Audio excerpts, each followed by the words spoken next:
What is up, guys? Welcome back to the channel. Today my car is due for its 5,000 mile maintenance service routine that I do on all of my cars. Every 5,000 miles I go through this list and I do all these things. So I'm going to go over everything you're going to need to do this on a 2019 Corolla. I did a different video in the past when I did this on my Tacoma. I think I did it about a month or two ago. But check out that video if you guys are interested in that. But we're going to go over everything I do on this 5,000 mile maintenance. Sorry for any background noise. Of course, right after I get all this stuff set up, the neighbors start trimming their tree over there. So there's going to be some chainsaw noise in the background, unfortunately. But let's go ahead and I will put up on the screen right now what my 5,000 mile service routine is, so you guys can look over that. We'll start going down the list, and then I'll show you guys what tools I use to do everything. Alright, so you guys can see this list right now. I'll throw it up, but you guys can see I have my 5,000 mile service, Corolla, Tacoma, 4Runner, and then at the bottom it says Tacoma and 4Runner. The stuff at the bottom we're not going to do on my Corolla because my Corolla doesn't have these things. It has electric power steering, it has no drive shaft, it's front wheel drive, and the transmission is a CVT with no dipstick, so we can't track that level.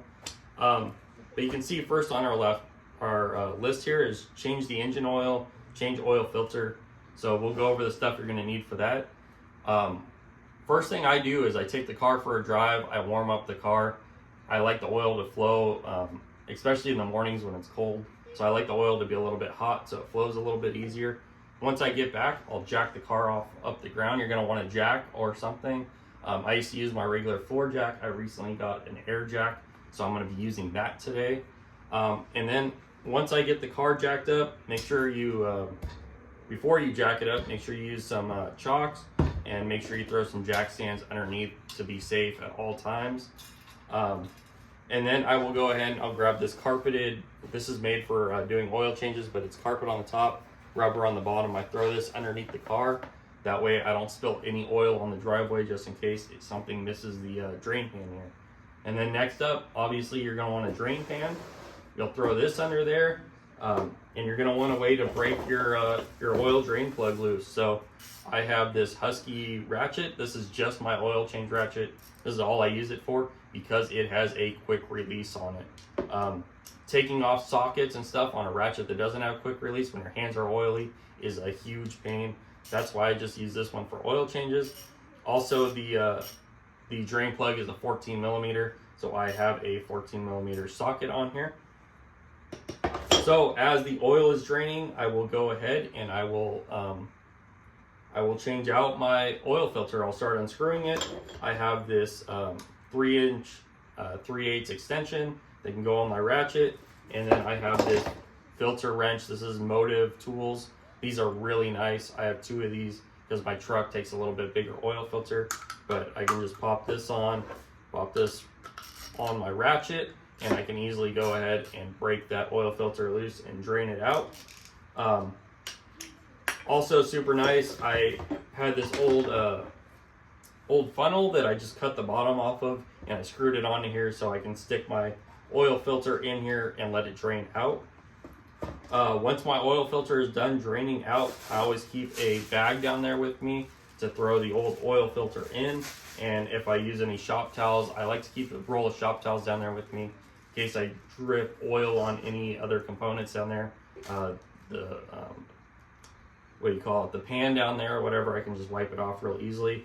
I always make sure I wear rubber gloves when I'm doing the oil change portion of the job here on the 5,000 mile. Once I'm done with the oil change, I don't use rubber gloves anymore. I'll switch to some other gloves. And then you're going to want to change out your filter. So make sure you go and buy a new filter for your car. I usually switch between the K&N or the Mobil 1, whichever one is available or cheaper at the time when I need to do an oil change. This time it was the K&N was available. They didn't have the Mobil 1. And then you're going to want the correct oil for your car. I love the Mobil 1 Extended Performance. It says protects engines up to 20,000. I do my oil change every 10,000 miles, or no, sorry, every 5,000 miles. People are going to say you should do it every 10,000, you should do it every 3,000. 5,000 is where I feel safe doing it, and it's not a big deal for me to do it at every 5,000. So, but I did a lot of research. Mobil 1 makes the best oil in my opinion. So I always use Mobil 1. Also, I always torque my drain plug when I'm done. A lot of people are going to say you don't need to do that either. I already have a torque wrench. Why not do it? It takes me 30 seconds to grab my torque wrench out and torque it to the correct spec. So I like to do it for peace of mind. And then you're going to want somewhere to dump your old oil when you're done doing that. So I actually have like a 5-gallon jug, and I pour it in there. Once that gets full, I usually take it to AutoZone somewhere and dump it. But you can use an old oil jug or an old jug you got laying around somewhere to dump that oil. So that is it for the oil change portion. We'll go ahead and I'll put this stuff on the ground and get it out of the way, and we'll go over the rotate tires and start moving down the list and go over the rest of the stuff. Okay, for rotate tires, you're gonna want some kind of way to remove your lug nuts, whether it be a tire iron. I have my Milwaukee M18 half inch and a 21 millimeter impact socket. So this is what I use to remove my my wheels from my car. And then for checking tire pressure, I go ahead and I have an air compressor. So I use this air chuck to check my pressure, but whatever you guys have, if you have a little handheld electric pump, you can use that. Whatever you guys got to fill up your tires. Even if you don't have an air compressor or anything. For a long time, I didn't have one when I lived in an apartment a long time ago, and I used to do my oil changes. I would just drive straight across the street to the gas station and use their air pump over there. What do we got next? Inspect and clean brakes. So whenever I have my wheels and my tires off on my car, I always use a brake thickness gauge right here, and I check my brake thickness. Also with my drum brakes, I pull the drums off. That's why I have the hammer. I use this to knock the drums loose, and I take it out. I inspect my my drum brakes, and I use brake clean, and I clean out all that brake dust that is in there to make sure it is nice and clean in there. I put everything back, and I always torque my lug nuts when I put all the wheels and tires back. I just tighten them up with my impact on the lowest setting. Once I lower the car back down, I will go around and I will torque each lug nut on there in a star pattern. And just again, people are going to say you don't need to do that. Peace of mind for me. It doesn't take me hardly any time at all to do that. Usually I check the tire depth too. Today I'm not going to. I literally just got brand new tires on the car, but I use one of these gauges here, and you can just stick it right in the threads, and it'll tell you if your threads are still good or not. What do we got up here next? Oh, these are the gloves that I switched to. I really like these Milwaukee gloves. They're like rubber on the bottom, but whenever I'm doing anything that doesn't involve fluids, these are the gloves I usually use.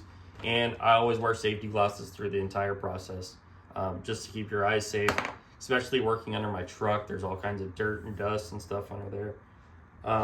What do we got next here? Add Chevron Techron fuel to the tank. So this is the Chevron Techron fuel cleaner. Every time I do a oil change, the next fill up I have to do on my car, I add one of these to the car. This is the high mileage one. This is the one I use on my truck. I actually ran out of the regular one I use for my car, so I'll have to stop at AutoZone and pick one up. But every time I do an oil change, I just add one of these to my my fuel tank. Lubricate bushings with AT205. So there's this stuff called AT205. It's for like sealing. You usually pour it in your oil or in your transmission to seal any leaks or whatever. It helps rejuvenate the gaskets and stuff. I actually saw Scotty Kilmer do this, but he uses it, puts it in a spray bottle, and he sprays down all the rubber components on underneath his car, on his on everything that's rubber down there. So especially I live out here in the desert, stuff gets dried out real quick. That is a really good thing. It is a little bit pricey, those bottles. It's like $20 a bottle, but usually I go ahead and I spray down all my my like CV axle bushings and all that stuff, just to keep that rubber nice and flexible and not from cracking. But I don't have any right now. I forgot to order some.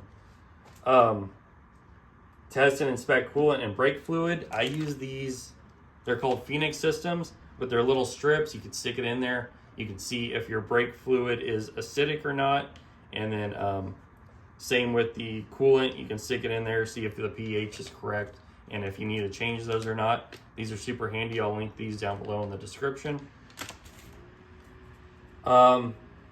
Check air filter. So I have a K&N air filter that's washable. Every 15,000 miles, I'll take it out and I'll spray it out and I'll do the whole cleaning process for it. And I actually have just a regular cheap filter that I'll throw in the car in the meantime. And I'll usually let that filter, that K&N, set out for a couple days and dry out before I spray the oil on it. That way I don't have to worry about having any water in there getting into the engine. And then after a couple days, once it's dried out and I re-lubricate it, I'll throw that in the car. But I already did that 10,000 miles ago, so I have another 5,000 miles till I have to do that. So I'm probably just gonna pull it out today, spray it out with the air compressor and put it back in. So not gonna have to worry about that today. Inspect belts. I usually open up the engine and I just look through everything, make sure there's no leaks, make sure there's nothing broken. I check all the belts, make sure they're all in good condition still. And then test battery. I have this battery, this Top-On battery tester. This thing is cheap. I think it's like 20 or 30 bucks. And I'll usually just hook it up. Sometimes I do it, sometimes I don't, depends how I feel. But I'll hook it up and I'll test the battery, make sure the battery's still good. And you can also check your alternator with this to make sure it's charging. So I'll go ahead and I'll go through and do that as well. But that is it. I'm gonna go ahead and take the car for a test drive, get the engine a little bit warmed up here, pull it back in the driveway, get it jacked up, and we'll start going through this whole process.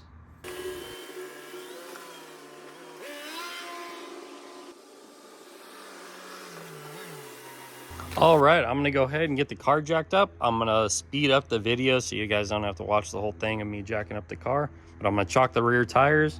I'm gonna jack up the front of the car, move to the rear of the car and jack up the rear. Make sure I put jack stands under all four corners, and then we'll move on from there.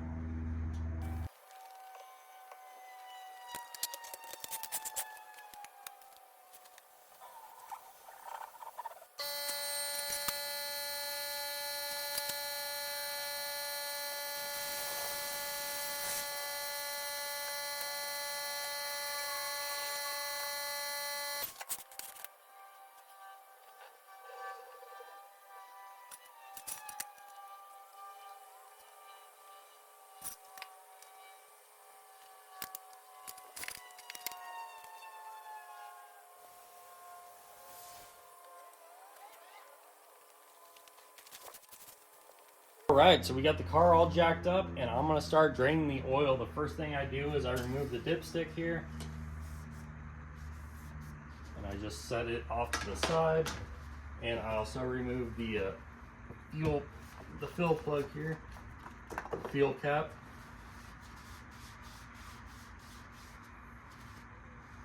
Take that off.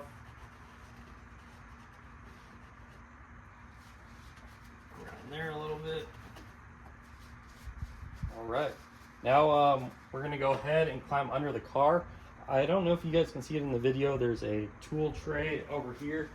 I always use this when I do oil changes. I throw all those tools that we went over that I use in here, so it's super convenient. I also have some other tools in here that I didn't go over, but they're just handy to have. So this is a nice little tool tote. Maybe give you guys an idea of something you might want to do. But I'll go ahead and I'll put the camera on a different tripod so you guys can see, and we'll go underneath the car and start draining the oil.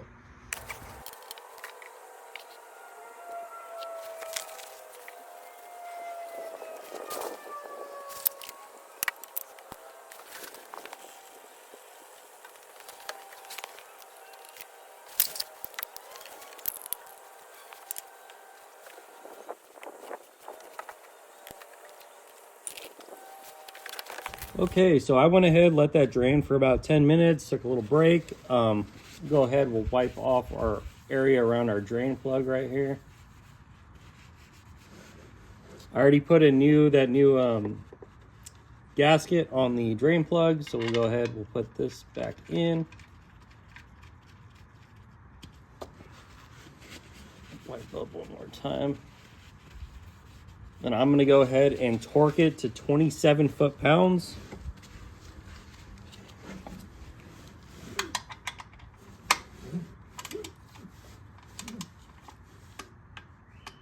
And we're there. All right, now I'll go ahead and scoot this over and we'll put our new filter on. I always lubricate the gasket on the filter here with a little bit of the used oil. Stick my finger in here. I'll just go around the ring and lubricate it.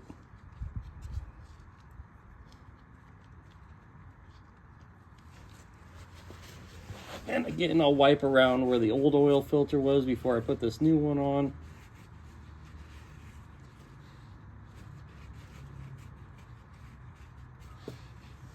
And then we'll go ahead and screw this on.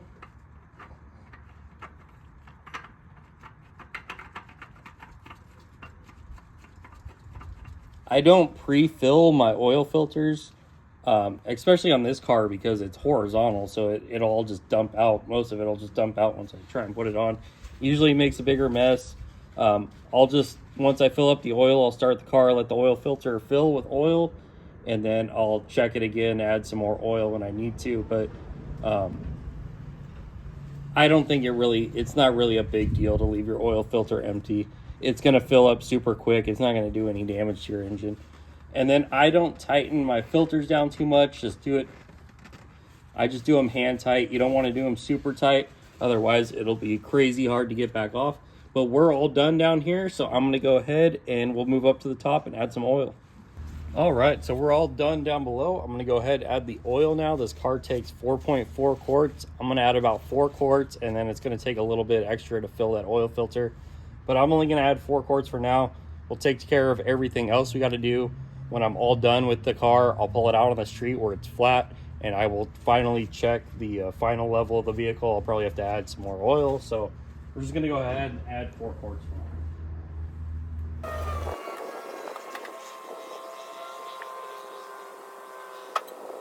Okay, so I got those 4 quarts added in. We're gonna go ahead and put our cap back on. I already took a peek under the car just to make sure nothing was leaking. So we're all good there. Put our cap back on for now, and I'll put our dipstick back in. I'm just gonna dip it real quick and see. We should see some level on here.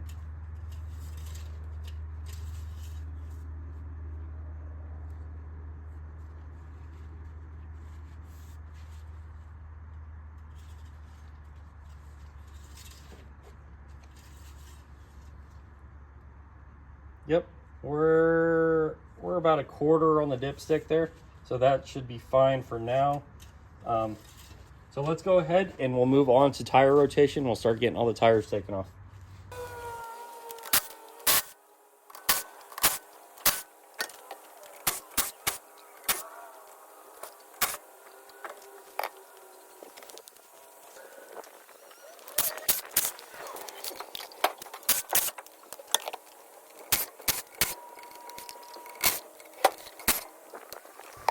All right, I'm gonna go ahead and rotate the tires now. You're not gonna be able to see this chart very well, but I'll put one up so you guys can see it. But front wheel drive cars and rear wheel drive cars are a different style for the rotation. So for front wheel drive, both of the front wheels are gonna go straight back, and then the driver rear is gonna come up here to the passenger front, and then the passenger rear is gonna go to the driver front. So I'm gonna go ahead and I'll fast forward or speed up the camera so you guys don't have to sit and watch me do that. But I'm going to rotate them. I'm not going to put them on yet. I'm just going to get them where they need to be, and then we'll go over the brake stuff.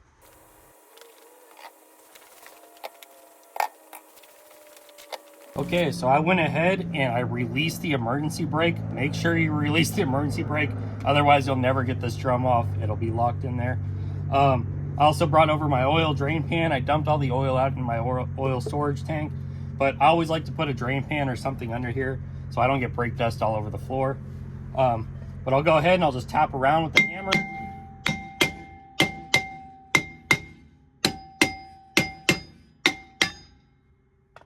And we'll pull the drum right off. and I'll inspect, and it looks like there's still plenty of meat on my my shoes here. So we'll get my brake cleaner. I just like to spray everything down.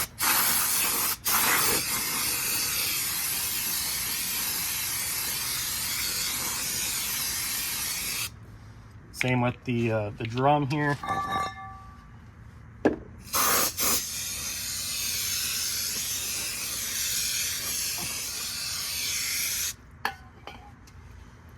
that out.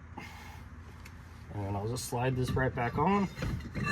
And that's it. I'm not going to film doing the other side, but I'm going to go ahead and do the other side now, and then we'll move to the front brakes. So I finished up the drums. I went ahead and reset the emergency brake because I do not want to forget to do that. I always make sure I do it after I finish the drum brakes. That way when I sit the car back down on the ground, it doesn't go rolling away on me. But yeah, just make sure you reset the emergency brake. The disc brakes are way easier here. You can see the pad right there for this side. And then let me get the flashlight and see if we can see here. You have to look in there to see the pad on the other side. But I'll use my my little tool right here, and I'll measure the thickness. So let me get the camera on the tripod, and we'll do that real quick.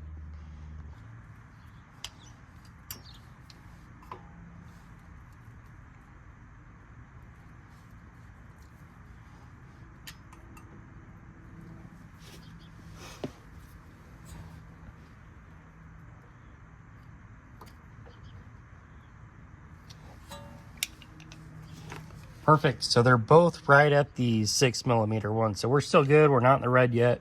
Still got a little bit of life on them. So don't have to change them yet. So that's it for the brakes. I am going to go ahead and get my my brake clean real quick. And I am going to spray off the rotor just in case for some reason I accidentally touch it with my gloves or something. I don't want to have any oil or anything on there. So I'll just go ahead and give it a quick spray. I'll spray it around here as well too.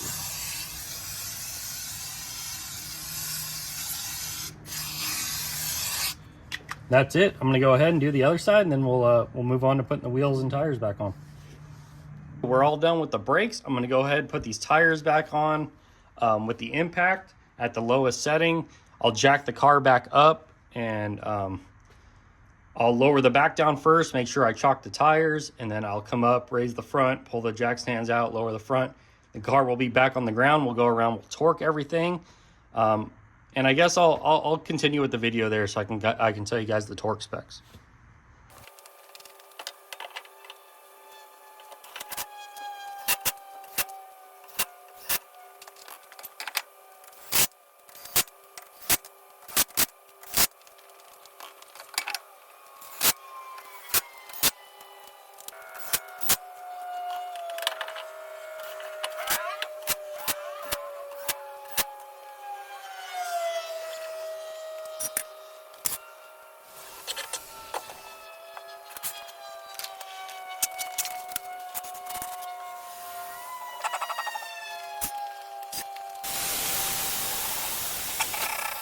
All right, the car's all back on the ground. I'm going to go ahead and torque all the lug nuts to 76 foot-pounds is the spec.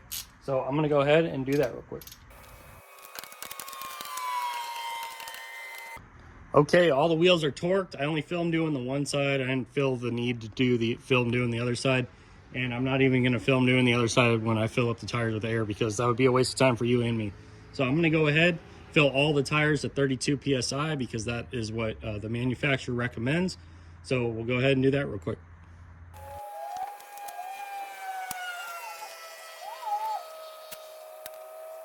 So we're all done with the wheels and tires, car's back on the ground, all that stuff is good. We can move back into the engine here, and we're gonna test the coolant and the brake fluid. This is real simple to do. So we'll test the brake fluid first. We'll just slide this little weather stripping, just slides. You hold these two tabs down, and this just pops right out, and you're able to open the top of the brake fluid here. And we'll use our Phoenix Systems test strips. We'll go ahead, we'll open this up, we'll pull one out. They're in these little aluminum foil things here, and then to make it easier, they also throw in these cards too, to where we can compare instead of just comparing it on here. So we'll do that. We'll go ahead, we'll open this up, and it tells you right on here, one side says brake fluid, one side says coolant. So we'll do the brake fluid first.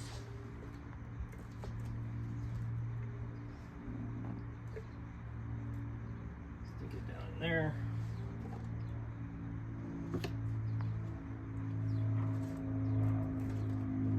Put the cover back on.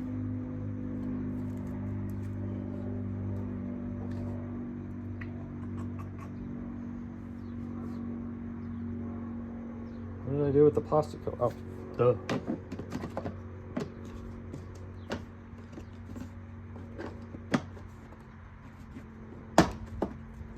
Flips back in, put the weather stripping back. All right. So we're about a 10. I know we were going to be good. I replaced the brake fluid on here not that long ago. So we'll go ahead, we'll test the coolant now. Don't do this if the engine's hot because there will be pressure in here.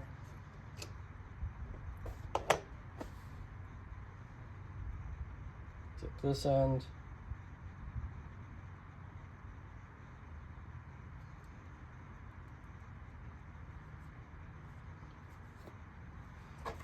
Flip our card around here. We're still good. We're at like 60% and 9 on the pH. So we're good. We don't need to replace the coolant. So all this stuff is good. Okay, so now I'm just going to go ahead with my flashlight and just look over the engine, make sure I don't see any leaks, any cracked hoses. I'll check the drive belts over here.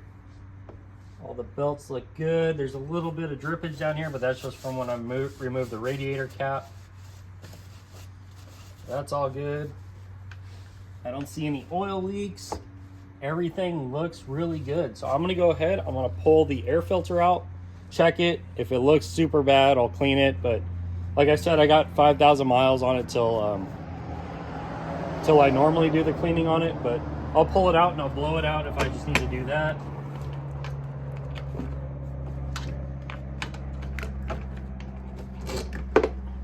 So yeah, it still looks pretty clean. It don't look bad. So I'll just blow that out. And then once I'm done with that, I'll put it back and we'll test the battery. We'll go ahead, we'll test the battery now. So super easy to use, negative and negative. Go positive and positive here. Press OK. We'll do our battery test, regular flooded, cold cranking amps. The cold cranking amps on this battery is 685. It usually says it right on the top of the battery right there. Go to 685. Okay. And it's testing. And it says good battery, so we're good there. And we'll do our cranking test now, so we'll press OK. And it says start engine. We got 30 seconds to start the engine.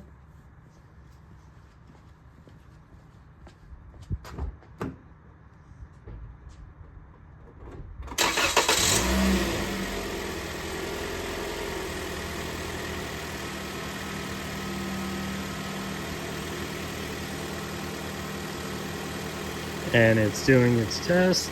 And it says cranking is normal. So now we'll do our charging test. Okay. Please start engine. Press OK to continue. All right, the engine's running.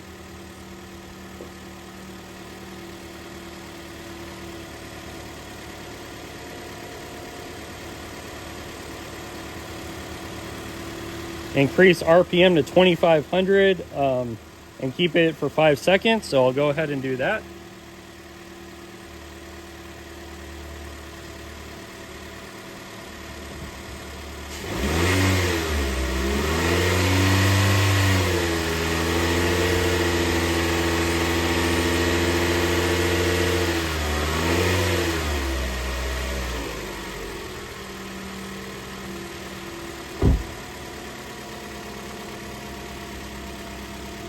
And OK.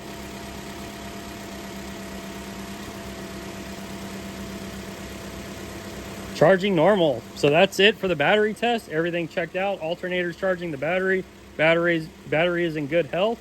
So we're going to go ahead. I'll disconnect this. I'm gonna close the hood. I'm gonna park the car out on the street. We'll let everything level out, and we're gonna have to top off our oil again, and then we'll go over what I do after that. So I got the car out on the street now. It's been sitting for about 10 minutes. I went ahead and cleaned up a bunch of that other stuff while I was waiting. So we'll go ahead, we'll check our dipstick real quick. Wipe it off one time. Sit back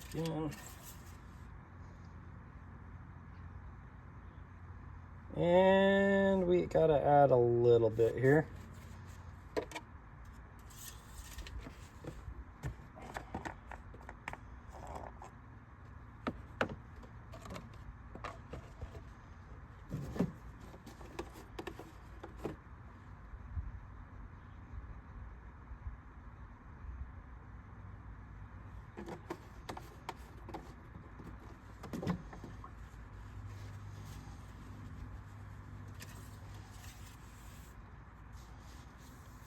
Let that drain just for a second.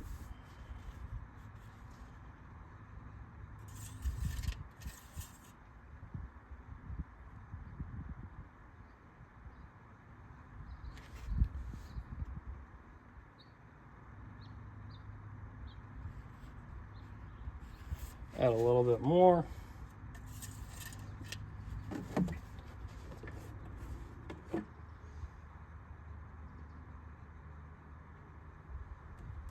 That should be perfect.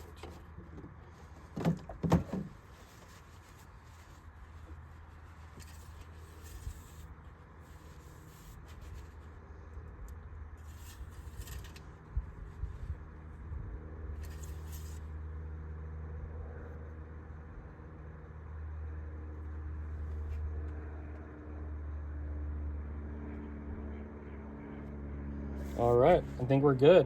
I usually like to drive it for a couple days and then recheck the oil just to make sure. And hopefully I won't have to add any, and it'll be good. It usually is. So we're all done with that. I'm gonna go ahead. We'll go inside the car. I'll show you guys how to reset the maintenance light if your maintenance light is on, and then we'll update my little tag that I have in there so I know when my next oil changes. So we're inside the car now. You'll see when I turn on the key, it should say maintenance required. There it is. So what you do to reset it, you turn the key twice like I did to get an accessory mode. You trade, hold on, let me turn the AC off here. You turn this to trip A. You'll go ahead, you'll turn the car back off, and then you gotta hold, and it's gonna be hard to do with the phone, but you hold down the button and then you turn it back twice into accessory mode, and you can see it's resetting the maintenance data. And then once this screen clears, you can let go and your maintenance data is reset. So it should go off again in about, I think it goes off in 5,000 miles. But next thing we're gonna do is we're gonna update our little tag right here. So 68629, I'm gonna add 5,000 miles to that and put a new tag up here. So let's go in the garage and go do that. So I went ahead, filled out my little sticker right here that I can put in the window. And I usually put a year from now, so I'll usually change it every 5,000 miles or once a year. I kind of wanted to go over my little book I got here with you guys. You can see I got the tire depth gauge thing right here that tells you all the information. I got the tire rotation chart. This one's for rear and four-wheel drive vehicles. This one's for front-wheel drive vehicles. On the inside page here, I got that 5,000 mile service, and then I have one of these charts for each one of my cars here. But you guys can see, let me change this a little bit. So I have one of these for each one of my cars. The yellow area here is the intervals on which I change and do everything. And then the oil here is fluid types and how much it takes. So I have all that information in the blue right here. If we flip to the back page, I have torque specs, and then in the green, I have different sizes for stuff, for windshield wiper sizes, oil drain plug size, lug nut size, and tire pressures, all that. You guys can feel free to copy this if you like. It's just a little something that I put together, and it works out pretty good for me. And that's kind of what I based my maintenance off of. And then, let me fix this again. I have this all on my iPad too. So once I do anything, I go ahead and I go through here and update my iPad. So I'll go through and I'll write today's date. I'll write the mileage that's on the car right now. Then I'll write when the next change is due. So you can see here, I got date, mileage, next service, maintenance done and completed by. So I'll go ahead and do that. And then it'll say oil change. It'll have my name over here. If I was to take it to a shop or something, like you can see, I got the new tires, and Discount Tire did that. I actually need to add that they did the balance too. I'll just add that over here in the notes because obviously they were balanced. But I use all this information. I put in everything I did here. So I'll do the oil change, and then I'll put that I rotated the tires. And then when I am done with this sheet, I go ahead and I do the next service sheet that I have here. And so I have next service due, past due, completed, or past due but still good. Options here for the different colors. So this is everything that I've done here so far. So I'll have to update the tire rotation one. I'm gonna have to do the fuel cleaner still, but I have to go buy one from AutoZone. So next time I go to AutoZone, I'll grab one and then I'll fill up and add that, and then I can update this because this one is almost past due here. And then what do we got? Air filter, like I said, is still good. Mass airflow sensor is still good. Brake fluid change. We tested the brake fluid. It's still good, so I am not going to change it. I actually think I changed the brake fluid. I'm going to have to see if I forgot to update this because I swore I just changed the brake fluid not that long ago. I can almost guarantee that I did. Tire balance. So I just got the new tires, so I updated the tire balance on here. Replace coolant, 60,000. I was going to do that, but every time I'm checking the coolant, it's still good. So I haven't had a need to do that yet. And then wheel alignment is past due, but I plan on replacing my my struts all around. And so I'm waiting to do that before I go in and get an alignment done. And then my transaxle fluid was due at 60,000 miles. I need to do that. I've just been putting it off because I'm a little scared to do it.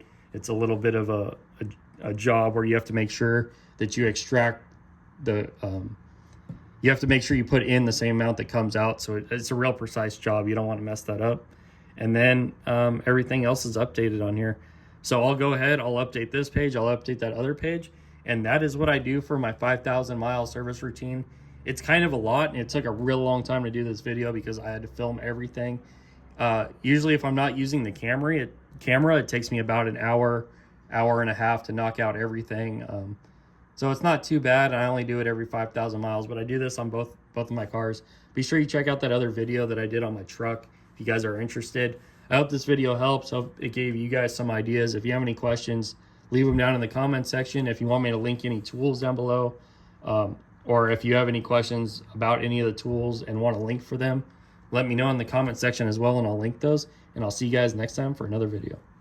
Okay, guys, as always, thank you for watching. Make sure you hit that like button. Make sure you subscribe to the channel.